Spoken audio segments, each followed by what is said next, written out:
Hello everyone, welcome back to my YouTube channel spoken English with Neha. आज बहुत दिनों बाद मैंने वीडियो डाला है क्योंकि मेरा फ़ोन जो है वो ख़राब हो गया था और फाइनली आज मुझे मेरा फ़ोन बन करके मिला है, तो आज ही मैं वीडियो बनाने जा रही हूँ। सो चलिए आज स्टार्ट करते हैं आज का टॉपिक। आज जो मैंने टॉपिक लिया है वो बहुत ही ज़्यादा ईजी है, लेकिन ये टॉपिक तभी आपके लिए ईजी होगा जब आप इस टॉपिक को पढ़े होंगे या फिर आप इस टॉपिक के बारे में जानते होंगे। अगर आपने ये टॉपिक पढ़ा हुआ है तो ये आपके लिए बहुत ज़्यादा ईजी है, लेकिन अगर आपने इसे नहीं पढ़ा है, अगर आप इस टॉपिक के बारे में नहीं जानते हैं तो ये टॉपिक आपको बहुत ज़्यादा परेशान कर सकता है। तो चलिए देखते हैं क्या है आज का टॉपिक। डू डज तो हमारा प्रेजेंट इंडेफिनिट टेंस का हेल्पिंग वर्ब होता है, ये तो हम सब लोग जानते हैं। डू डज का प्रयोग और हम लोग कैसे सेंटेंसेस आएंगे जहां हम लोग डू डज का प्रयोग करेंगे वो आज हम लोग सीखेंगे। डू डज का प्रयोग प्रेजेंट इंडेफिनिट के लिए करते हैं, ये तो हमारा एकदम सही है, लेकिन क्या हमारे कुछ और भी वाक्य, कुछ अलग वाक्य आ सकते हैं जहां हम लोग डू डज का प्रयोग कर सकते हैं, वो आज हम लोग देख लेते हैं। अगर हमारा वाक्य कुछ ऐसा आता हो जैसे कि मैं पढ़ाती ही तो हूँ, आप लोग पढ़ते ही तो हैं, वह जाता ही तो है, राम खेलता ही तो है, मम्मी खाना पकाती तो हैं, हम स्कूल जाते तो हैं, वह अंग्रेजी बोलता ही तो है, मैंने उसे देखा ही तो था, गाना गाता ही तो था। ठीक है, सो इन सारे वाक्यों में आप लोगों ने नोटिस किया होगा कि एक चीज कॉमन है। क्या है कि सारे वाक्यों के बीच में ही तो या फिर तो शब्द जुड़ा हुआ है। अगर हमारा सेंटेंस सिर्फ ऐसा हो कि राम स्कूल जाता है, तो ये तो हम लोग पढ़ चुके हैं कि ये जो वाक्य है हमारा प्रेजेंट इंडेफिनिट टेंस का है और इसको बनाने के लिए हम लोग प्रेजेंट इंडेफिनिट टेंस का रूल लगाएंगे। ये तो हमारा क्लियर है, इसमें कोई डाउट नहीं है। लेकिन अगर हमारा वाक्य यही ऐसे बन करके आता है कि राम स्कूल जाता तो है, ठीक है, तो इस वाक्य को हम लोग कैसे बनाएंगे?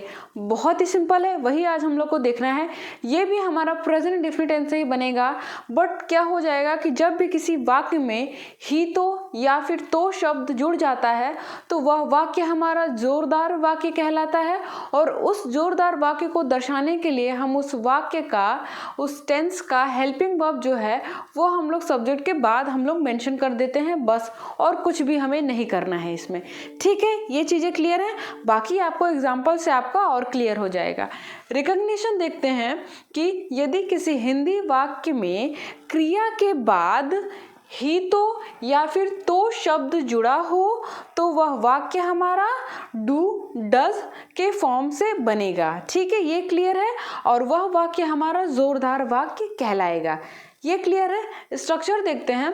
सबसे पहले हमारा सब्जेक्ट होगा, सब्जेक्ट के जस्ट बाद हम लोग डू डज डिड। यदि सेंटेंस हमारा सिंपल प्रेजेंट में है तो हम लोग डू डज का प्रयोग करेंगे, ठीक है, और यदि सेंटेंस हमारा सिंपल पास्ट में है तो हम लोग डिड का प्रयोग करेंगे, और उसके जस्ट बाद हमें वर्ब की फर्स्ट फॉर्म का ही प्रयोग करना है, वर्ब की बेस फॉर्म का ही हम लोगों ने प्रयोग करना है। ठीक है, वर्ब की सेकेंड फॉर्म का प्रयोग नहीं करेंगे, ना ही यस या यस का कोई कॉन्सेप्ट इसमें चलेगा। ठीक है, सो उसके बाद वर्ब की first form and thereafter object. Clear है, ये हमारा स्ट्रक्चर है। बाकी एग्जाम्पल से हम लोग समझते हैं। जैसे कि पहला एग्जाम्पल आप देख रहे हैं, वह अंग्रेजी जानता तो है। अगर हमारा ये वाक्य होता वह अंग्रेजी जानता है तो कोई इशू नहीं है, हमारा सेंटेंस बन जाता। सिंपल प्रेजेंट से क्या हो जाता, ही नोज इंग्लिश। ठीक है, ही हमारा सिंगुलर सब्जेक्ट है और हम लोग जानते हैं कि सिंगुलर सब्जेक्ट के साथ यस यस लगता है तो ही नोज इंग्लिश हो जाता है। क्लियर है, लेकिन क्या हम लोग देख रहे हैं यहाँ पे कि क्रिया के बाद तो जुड़ा हुआ है, तो यह सेंटेंस हमारा जोरदार वाक्य हो जाएगा, और उसको बनाने के लिए हम लोग डू डज जो हमारा हेल्पिंग वर्ब होता है उसका प्रयोग हमारा करना मस्ट हो जाएगा यहाँ पे। सो क्या हो जाएगा, ही डज। ही हमारा सिंगुलर सब्जेक्ट है तो हम लोग जानते हैं सिंगुलर के लिए हम लोग डज का ही प्रयोग करते हैं। निगेटिव में हमारा ये रूल काम करता है, लेकिन ऐसा हमारा यहाँ पे ऐसा कुछ नहीं है कि यहाँ पे हमारा सेंटेंस निगेटिव में है। ये हमारे जोरदार वाक्य को दर्शाने के लिए यहाँ पे हम लोग डज का प्रयोग कर रहे हैं, बट ही हमारा सिंगुलर है इसलिए हम लोग यहाँ पे डज का प्रयोग कर रहे हैं। So he does know English, he does know English. Clear है। नेक्स्ट, अगर यहाँ पे हमारा वाक्य होता मैं अंग्रेजी जानता तो हूँ तो हो जाता आई डू नो इंग्लिश। ठीक है, आई डू नो इंग्लिश। वह पढ़ता ही तो है, क्रिया प्लस ही तो, he does study, he does study. Next, मैंने उसे देखा तो था, ये हमारा सिंपल पास्ट हो गया, तो I did see him, I did see him. Clear हो रहा होगा वाक्य। नेक्स्ट, मैं मछली खाता तो हूँ, I do eat fish, I do eat fish. ठीक है, मैं सच ही तो कहता हूँ, I do speak truth, I do speak truth.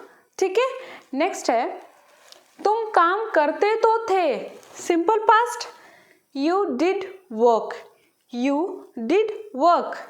Next, वह जाता ही तो था, he did go, he did go. तुम मुझे समझाते तो थे, you did explain me, you did explain me. ये हमारा सिंपल पास्ट है, और जैसा कि हमने जाना कि सब्जेक्ट के तुरंत बाद हमें हेल्पिंग वर्ब का प्रयोग करना है। पास्ट, सिंपल पास्ट का हेल्पिंग वर्ब होता है did, you did explain me. ठीक है, नेक्स्ट, वह यहाँ आई तो थी, she did come here, she did come here. Next, मुझे दूध पसंद तो था, I did like milk, I did like milk. ये आज का टॉपिक हमारा बहुत ही ज़्यादा सिंपल था, बहुत ही ज़्यादा इंटरेस्टिंग भी था, और अगर आपने ये टॉपिक पढ़ लिया तो आपको अब से ऐसे वाक्य अगर आते हैं तो आपको बिल्कुल भी कंफ्यूजन नहीं होगा और आप बहुत ही आराम से सेंटेंसेस बना लेंगे। ठीक है, तो मेरे ख्याल से आज का टॉपिक आपका क्लियर हो गया होगा। मैंने 3 वोकैब्स दिए हैं यहाँ पे। थोड़ा पहला वर्ड यहाँ पे लिखा हुआ है कैपेबल, कैपेबल का मतलब होता है समर्थ। ठीक है, समर्थ। नेक्स्ट है हमारा कॉम्प्लिकेटेड, कॉम्प्लिकेटेड मतलब होता है जटिल। नेक्स्ट है ट्री कलर्ड, ट्री कलर्ड का मतलब होता है तिरंगा। तिरंगा को आप ट्री कलर्ड भी बोल सकते हैं, बट फिलहाल तिरंगा तिरंगा ही है, लेकिन अगर जानने के लिए आप ट्री कलर्ड का भी यूज़ कर सकते हैं, ट्री कलर्ड का भी आप प्रयोग कर सकते हैं तिरंगा को बोलने के लिए। सो ये हमारे 3 वोकैब्स थे, वेरी इजी वोकैब्स थे, इसको ज़रूर लर्न कर लीजिएगा आप। वीडियो आने में लेट नहीं होगा क्योंकि मेरा फ़ोन बन चुका है और मैं कंटिन्यूसली वीडियो डालूंगी। सो अगर आप मेरे चैनल पर नए हैं तो मेरे चैनल को सब्सक्राइब ज़रूर कीजिएगा और मेरी वीडियो को लाइक कीजिएगा। अब तक keep practising, thanks for watching.